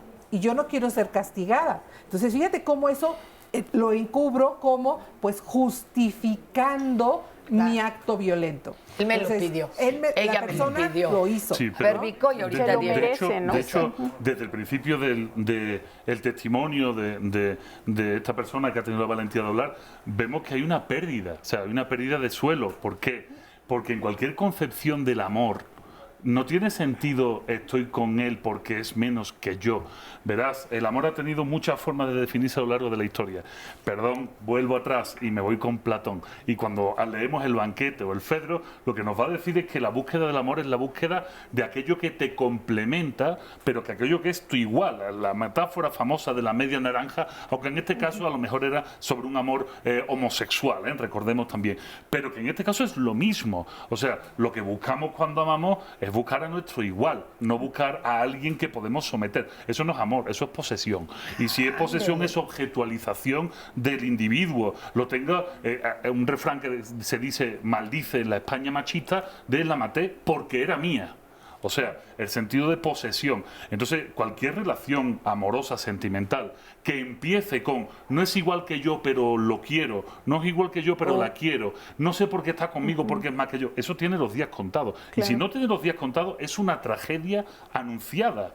Porque no va a haber posibilidad de una vida coherente, armoniosa, afectiva, donde cuando uno esté triste el otro le ayude. No, al contrario, cuando uno está triste el otro lo humilla, cuando uno está alegre el otro se burla. O sea, no hay una igualdad. Y yo creo que en cualquier discurso amoroso, desde Platón a Erich Fromm, vamos a encontrar la búsqueda de nuestro igual. Oigan, y hay una situación con la humillación. San Francisco, sí, el santo. El de los animalitos. El del hermano lobo, hermana Exacto. Luna. Él decía que la verdadera felicidad es ir, tocar, pedir limosna y que te apalearan. y sentirte feliz por ser apaleado y regresar y volver a tocar y volver a mendigar y que te vuelvan a apalear y sentirte feliz. Pero sin humillación. San Francisco no sentía humillación en el apaleo. Al contrario. Sino lo que hacía era demostrar la situación del otro. Y por eso él volvía. Cuidado, él no se siente humillado. Eso hay que aclararlo. Se siente reforzado en su acción. Es como pensar que el alacrán pica porque quiere, no pica porque es alacrán. San Francisco, en este caso, de la orden franciscana, acepta que el palo, pero como reivindicación de su creencia y de darse al otro con todo amor. Completamente, exacto. Con otro amor que no es el romántico, Aguas. Que tiene esta significación, este cambio de significado ante la humillación. O sea, ¿qué me significa a mí? O sea, San Francisco era un significado distinto de lo que puede significar para alguien más. Oigan, y si aceptamos este tipo de humillación, por ejemplo, que alguien lo haga por humillarnos, y si uno va por amor al hijo, a que ya sé, me estás pateando, pero es que no te das cuenta, ¿está uno maleducando al hijo? Yo creo que hay un tema que retomaré mucho de lo que mencionan. A ver, primero es la conciencia, que es lo que platicábamos con Fabiola, el hecho de decir, muchas veces cuando humillas no eres consciente. Si sientes esta parte y dices, a ver, reaccionas, como lo que menciona en el testimonio que nos dieron, o sea, que ella tuvo esa conciencia de darse cuenta de que no era lo correcto y lo modificó. Pero hay muchas veces en los que no están conscientes cuando están generando esta humillación y entramos a esta parte que es la revictimización, que no quería dejar esta palabra, porque muchas veces volvemos a revictimizar. O sea, alguien que es violentado se vuelve a revictimizar por lo que comentaban en el discurso. Es que es su culpa por cómo se viste, por cómo actúa, por cómo se comporta. Estamos revictimizando a la persona y le estamos refiriendo a que le estamos culpando a ella por ser víctima. Y muchas veces sucede eso. No quiero tampoco dejar de fuera el hecho de que muchas veces decimos, a ver, el tema de la dignidad, es que la dignidad es un derecho humano. No, la dignidad forma parte de los derechos humanos. Es el elemento central de los derechos humanos. Y en esta parte no le podemos decir a alguien, yo te amo, yo te adoro, soy tu esclava, haz conmigo lo que quieras, ¿no? Que pensando en este sentido. Nadie puede ser esclavo de nadie. No, pues ya nadie puede ser humillado. O me ama, es que él me ama y la forma de mostrarme su amor es pegándome. Es así.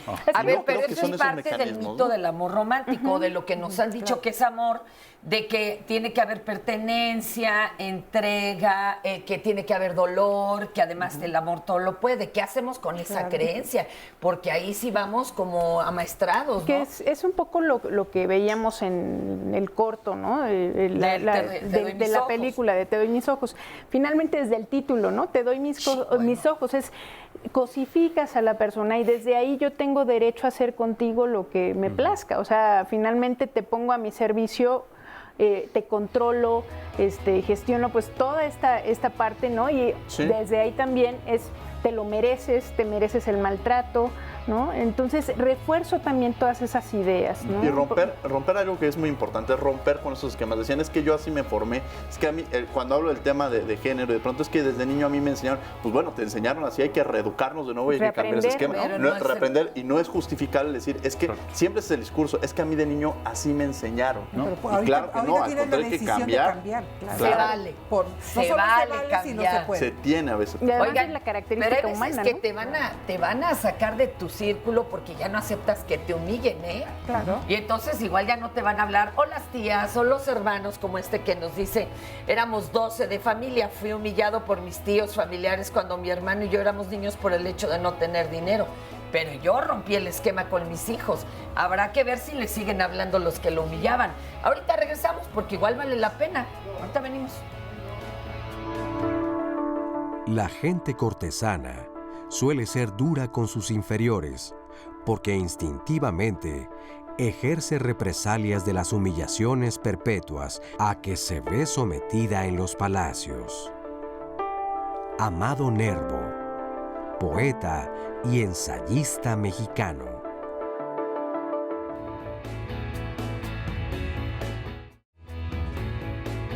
Todos podemos asumir una situación de humillación aceptada, de permitir que nos vejen, que nos humillen. Y eso es algo que se da mucho en los ambientes laborales. Tú no vales para esto, todo el mundo te acosa y al final acabas sometiéndote. El tema de la humillación por eso se vuelve muy compleja, porque tiene muchas aristas. O sea, tiene desde esta visión de normalidad, porque es donde yo estoy en el contexto, y es lo que me permite tener control sobre el otro. No es que se humille hoy más que antes. No. Simplemente que antes no teníamos todos estos medios que permitieran visibilizarlo. Ahora las redes sociales juegan un papel muy importante que lo que hacen es visibilizarlo. El que con el teléfono en la mano humilla, por ejemplo, a alguien que puede ejercer una función pública y se extralimita esperando la reacción del otro. Y lo hemos visto en infinidad de casos y que sería, pues yo creo que absolutamente denunciable también, ¿no? Yo no creo que las personas nos unamos a otros en relaciones de pareja para, perdón por la palabra, entre comillas, es para joderme al otro. O sea, no estoy en una relación para justamente humillar, vejar propositivamente a la persona. Cuando yo reconozco que yo estoy ejerciendo esa parte de la humillación, también puedo estar tocando con sentimientos muy desagradables como la vergüenza. O sea, en lugar de generar la vergüenza con el otro, o sea, la genero conmigo, la vergüenza y la culpa, y obviamente pues no es agradable y no la reconozco. Lo que buscamos cuando amamos es buscar a nuestro igual, no buscar a alguien que podemos someter. Eso no es amor, eso es posesión. No tengo derecho a decir o hacer nada que disminuya a un hombre ante sí mismo. Lo que importa no es lo que yo pienso de él, sino lo que él piensa de sí mismo. Herir a un hombre en su dignidad es un crimen. Antoine de Saint-Exupéry, escritor francés, autor de la famosa obra El Principito. Regresamos aquí a Diálogos en Confianza con este asunto de humillo, me humillan. Espérenme, pero ya nos van a dar herramientas de ¿y ahora qué hago, verdad? Julio, cuénteme que usted tanto fue humillado como después fue humillador. Claro. ¿Y por qué? Ajá. Porque un hombre casado con hijos me agarró de bajada cuando yo tenía 12 años. Pero cuando yo tenía 17 yo lo golpeé a él. Ella había yo crecido 5 años más y ya no pudo conmigo. Entonces es una cosa de ir y venir. Aquí lo que no han tratado con mucha profundidad es el principio y la base de la humillación, el respeto. Ahí crece el indio de la Sierra de Juárez. El respeto al derecho ajeno es la paz. ¿Y qué le dijo usted su terapeuta cuando fue a tratarse de haber sido humillado y también de haber respondido? Dice: Julio, benditos sean los pentontos, porque esos no tienen problemas. Los desgraciados somos los inteligentes porque hacemos un desmoder. Ok. ¿Y entonces cómo aprendió a respetar? Porque me di cuenta por él mismo que lo que tenía que haber era el respeto y no tenía yo por qué humillar a uno más frágil que yo. Eso no puede ser ni debe de ser. Pero desde el kinder vemos cómo los chamaquitos hacen sus pandillas y hacen su desorden. Esa educación se está tomando desde el vientre materno y no nos damos cuenta. Y está probado y no lo invento yo. Eso lo dicen los psicólogos y los psiquiatras. De ahí vienen todos los males que nosotros estamos viviendo, que son los que hay que tocar. ¿Por qué aprendemos, perdón, don Julio, por qué aprendemos por qué tendemos, además estando en pandilla y en bola, a humillar al más débil o al que aparentemente es más débil? Porque se puede. Porque si intentas humillar al más grande vas a tener un problema.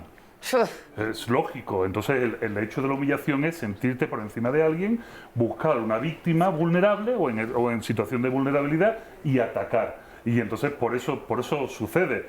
Pero que suceda no significa que tenga que suceder. O sea, el hecho de que esto suceda de una manera cotidiana en nuestra sociedad no significa que sea obligatorio que siempre suceda. Y ahí es donde está el uso y la educación, ¿no? Pero porque se puede, pero no necesariamente tendría que ser en este grado de inferioridad. Pensemos en las figuras públicas. Ajá. Más bien, una figura pública también puede ser humillada, ofendida, incluso diversos, de acuerdo a la Convención Americana y también en Europa, como lo han tratado, es que prácticamente ellos, a ser visibles, tienen que asumir el hecho de que puedan ser humillados y no necesariamente están en un grado de inferioridad. No. Claro. Simplemente yo tengo la posibilidad de ofenderlo sabiendo que la respuesta que quizá pueda tener, o incluso también en la Pensemos en los estadios, ¿no? O sea, este tipo, justamente vi en la violencia que se genera en los estadios, de los gritos que se llevan a cabo ante el anonimato, podemos hacer una humillación pública hacia una persona y no hay una consecuencia porque no estamos siendo visibles. Lo que nos preocupa ante la mesa nos preocupa. Lo que muchas veces nos preocupa es esa visibilidad que también nos debemos anotar. Y ahí es donde jugamos con las redes sociales. El poder ahí se ostenta, ahí hay un claro ejercicio de poder, se ostenta desde el anonimato o desde la masa. Ahí es donde se hace el ejercicio de poder, que en tanto en cuanto no hay consecuencia, puedo hacer lo que me dé la gana. En tanto en cuanto puedo mandar un meme con una fake news, no hay consecuencia. Y por eso es importante conocer las consecuencias. O sea, no es solamente que yo humille a una persona, claro que hay una consecuencia. Y estas consecuencias entran precisamente entendiendo desde lo mencionado, de la vía jurisdiccional, no jurisdiccional, e incluso después, posteriormente, hay una reparación del daño cuando se acredita que hubo una violencia. Y esta puede ser desde una amonestación, puede ser una disculpa pública, puede ser hasta de forma económica, en caso de que se haya generado en este sentido. Es decir, hay mecanismos que quienes nos están viendo deben de conocer y deben saber que se pueden utilizar y que deben de utilizar. No hay impunidad. Oigan, acá nos dice Gabriel que escogimos mal el fragmento de la telenovela que acabamos de pasar. Es una película española, por cierto. Ahí dice, muestra la agresión y violación contra la mujer, no la humillación. Si están tratando de concientizar a las personas acerca de este tema, ¿cómo es posible que pasen este tipo de imágenes? Ni siquiera son actores mexicanos. Ojalá pasen mi comentario, ya queda hablado en otras ocasiones y jamás han leído mi comentario al aire. Entonces, ¿para qué ponen el número telefónico en las pantallas? Don Gabriel, tenemos un cerro de llamadas, pero aquí estamos leyéndola. ¿Creen que no fue al lugar o tal vez le molestó el hecho de que se viera parte de la ropa interior de la señorita? No, dos cosas. La primera es la humillación a veces se visibiliza de otras maneras. La humillación se visibiliza a través de la discriminación. La humillación se visibiliza a través de la discriminación de género. O sea, hay otros mecanismos, no es que esté cerrado.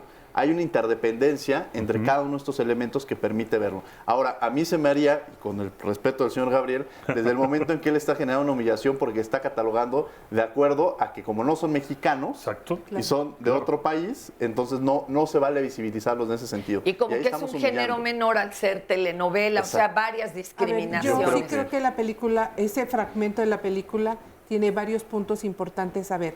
Lo primero es que es la postura que tiene el hombre ante la mujer, corporal, cómo se le avienta y cómo físicamente levanta la voz y cómo físicamente va en contra de ella. La segunda es que a partir del conocimiento que ella tiene sobre el arte, empieza a cuestionarla y empieza a humillarla y a hacerle patente que lo que ella hace no es válido. Y la siguiente, que es muy evidente, es cómo utiliza su cuerpo y cosifica su cuerpo al tocarla sin su permiso, al empujarla y al quitarle la ropa. O sea, eso se llama violencia sexual. Y por supuesto que es una sucesión de humillaciones las que hay en ese fragmento de la película. Gracias. Carmen, cuéntanos. Bueno, yo les quiero compartir desde a través de mi experiencia que yo ni siquiera sabía de la palabra humillación. Esto empieza desde niña, el maltrato pues de mi madre hacia mí. Yo creo que no lo hizo conscientemente, sino con la frustración de ver por sus hijos. Y bueno, yo crecí con una autoestima muy baja. Me caso y sufro esa humillación desde eres una tonta, eres una inepta, no sirves para nada.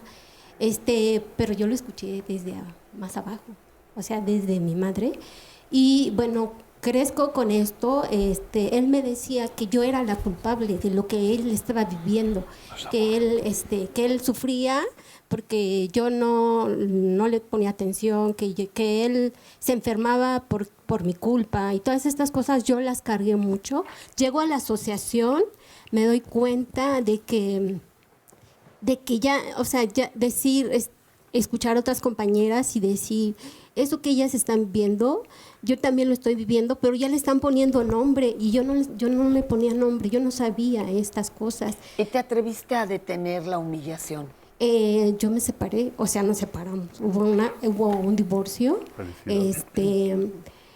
Y bueno, ya después me hice más consciente, pero también me doy cuenta que yo conmigo misma me humillaba a través del espejo. No me atrevía a verme al espejo, y cuando me veía yo al espejo me decía que era horrible, que no era bonita, y bueno, eso me lastimaba, pero ya me daba cuenta, o sea, ya podía yo hablarlo y decirlo. Claro. Estoy viviendo esto, o sea, compartirlo con mis compañeras y decir, es que me miré al espejo y no me atreví. Lo primero que fue verme fea y llorar. Pero hoy, la verdad, me ha ayudado mucho la asociación, y es ver a una mujer valiente, segura, y claro. Que respeta, que sí también se da cuenta cuando humilla, pero ya lo hago más consciente. Entonces ya me detengo. Es como si le hubieran regalado unos lentes y se hubiera atrevido a ponerle nombre a eso que le dolía. Ya les pongo nombre. Gracias por tu testimonio, Carmen. Ustedes. Muchísimas gracias. Adelante, Vico. Yo quiero felicitarla porque ha hecho algo que es el desprendimiento, que tenemos que aprender y que no tenemos que ir luchando por causas irredentas. Si su pareja era un energúmeno, pues adiós, muy buena. Si su familia es una familia intolerante, pues adiós, muy buena. Esto nos lo enseñaron hace más de 2000 años el señor Epicuro, que nos decía, huye de aquello que te cause dolor. O sea, no hay ninguna forma de decir... Claro, no podemos decir, oye, pues qué cobarde, o que intenta ayudar a su marido. Pues mire usted, pues no. Pues llega un momento que la situación es insostenible, no tiene sentido, y que adiós, muy buena. Y esto es histórico, Hombre, claro. Antes decían que ahora se divorcian más que antes. No, es que antes socialmente no era aceptado. Exacto. ¿No? O dicen, es que ahora hay más homosexuales. No, es que antes no era aceptado, entonces tenías que seguir un protocolo, unas reglas. Te decían tus papás. Sí, te decían cómo debías. Entonces, es tu cruz. El hecho de tomar las decisiones, de tomar la responsabilidad de mi vida, no es algo sencillo. Y por eso es que bueno, justamente coincido en reconocerle a las personas porque se ve muy sencillo, pero no es fácil romper con estas cadenas que nos tienen marcados, ¿no? Y la otra cosa importante es que poder nombrarlo, ponerle un nombre a lo que está pasando, me da la posibilidad de buscar alternativas de solución. Y entonces ahí yo ya puedo voltear a ver y decir, a ver, esto, cómo yo lo reproduzco y cómo se está dando con mis relaciones, de ellos para mí, de mí para ellos, de mí para mí. Y entonces, cuando yo ya lo planteo, ya le pongo nombre, ya puedo encontrar caminos de solución. Y pensaba mucho como en esta parte de soluciones, Fernanda, ¿no? Que decías, bueno, ¿qué soluciones podemos ofrecer ante el problema? O sea, yo sí creo que, bueno, en primera instancia es no normalizar, ¿no? Este tipo de actos, y obviamente cómo no normalizarlo es cuando lo pones en la mesa, cuando lo hablas, cuando se generan este tipo de espacios. O sea, finalmente es un tema del cual se habla mucho de discriminación, del ejercicio de los derechos humanos, pero se habla poco, ¿no? De lo que cada quien genera hacia el otro, ¿no? Y creo que eso también nos hace responsables a nivel social, ¿no? Y cuando tú lo hablas, no solamente a ti te permite resarcir o curar esas heridas, porque finalmente hay una herida también, ¿no? En muchas personas. No es una generalización, pero sí puede suceder y se va repitiendo en algunos casos. Pero también para el que se vuelve difícil, pesado, el que humilla, o sea, cuando tú lo pones de manifiesto, entonces ya también queda evidenciado y desde ahí viene la modificación, ¿no? Oigan, y acá tengo a Danae. Cuéntanos, Danae. Pues, a mí me gusta no humillar a las personas, sino pues molestar a mis compañeros de la escuela y así. Pero fue porque cuando yo estaba en la primaria había una niña que me molestaba mucho. Entonces yo como que desde ahí empecé a agarrar de molestar a mis compañeros y así. Y no porque sean menos que yo, sino porque no se hacen cosas que puedo decirles que son mensos o así, pero no es porque pues yo sienta que sean menos que yo, sino porque como que ya agarré esa maña de estarles diciendo y así. ¿Y ellos cómo lo toman? Porque ahora sí que aquí también se peca de intención, ¿verdad? ¿Ellos cómo lo toman? Algunos lo toman como una agresión y algunos hasta me siguen la corriente o así. Ok. ¿Y no has tenido algún día que disculparte con aquellos que lo toman muy a pecho? Sí, porque de repente me entra así como que, no sé, el sentimiento y pues digo, no, pues me voy a disculpar mejor, ¿no? Sí, me pasé. Sí, ya, pues me disculpo. Es que también, a ver, ahí sí está la cosa. A veces lo hacemos nada más como una forma de moler, vamos, de estar molestando y de relacionarnos.